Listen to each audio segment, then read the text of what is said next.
Now, the Sermon on the Mount talks about how if we actually take the gospel, the essential message of Jesus Christ, and we live it out, what will it look like? And now we get to the area of money and possessions. And Jesus tells us three things that we can draw out here. He tells us how money exercises power over us, and then secondly, why money exercises power over us, and then thirdly, how we can break the power. Now, first of all, how money exercises the power over us. And one of the curious things for interpreters or anybody who's reading and trying to understand the passage is this illustration, this little saying about the eye. It says the eye is the lamp of the body, and if your eyes are good, your whole body will be full of light. If your eyes are bad, your whole body will be full of darkness. Now, what that means is very simple. We're in this room, and there's light in this room. And if your eye works, it means if it takes the light in, you will, by the light, be able to move your body through the room. You'll see where the aisle is, and you'll move that way, and, you won't stumble and you won't fall.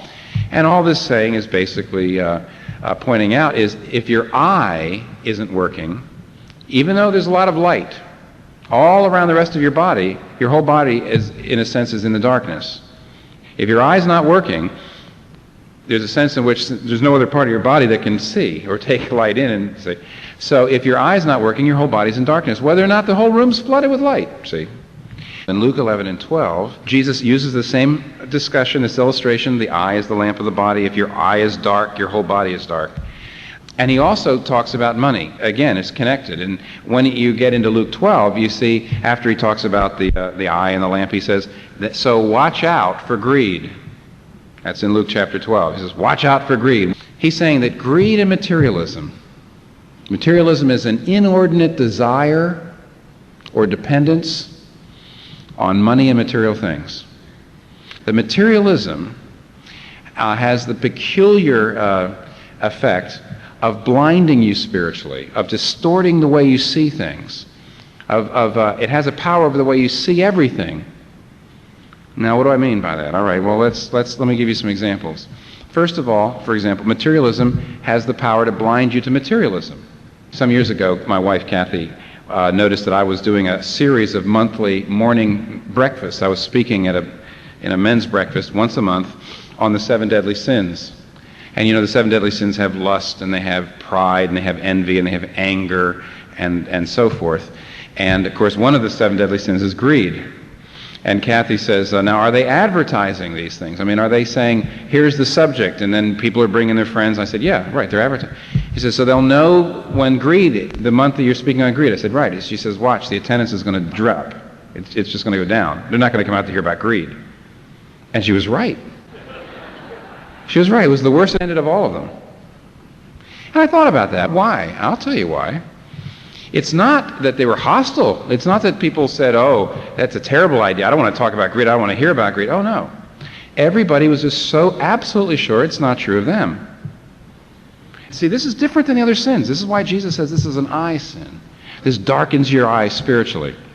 Jesus did not say to anybody, watch out, you might be committing adultery. I mean, if you're committing adultery, you know you're committing adultery. You don't say, oh, you're not my wife. I mean, it doesn't happen, But Jesus has to say, watch out, you might be greedy. You see, because greed hides itself. It blinds you in a way that adultery doesn't, really. I mean, if you're committing adultery. Over the years, as a pastor, I've had people come in to talk to me about sins. But I don't think I ever remember anybody coming to me ever to confess the sin of greed. Now, I know what this means is Jesus is saying, you don't ask. You don't consider the possibility that you're greedy. You just don't think you are. You just say, me, greedy? You think of rich people. You think of people that spend tons of... The trouble is you've all got friends. In fact, most of you even have a relative who's much more kind of extravagant with money than you are.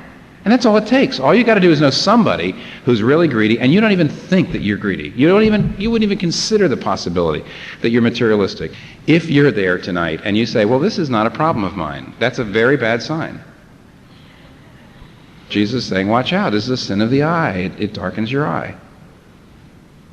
For example, materialism has the power to get you to choose a job, not one that you love, not one that you're good at, not one that helps people, but one that just makes you money.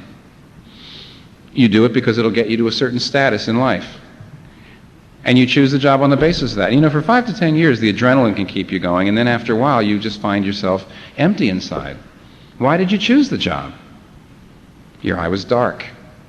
I'm not saying everybody does this, but so many people do. Or let me give you another example.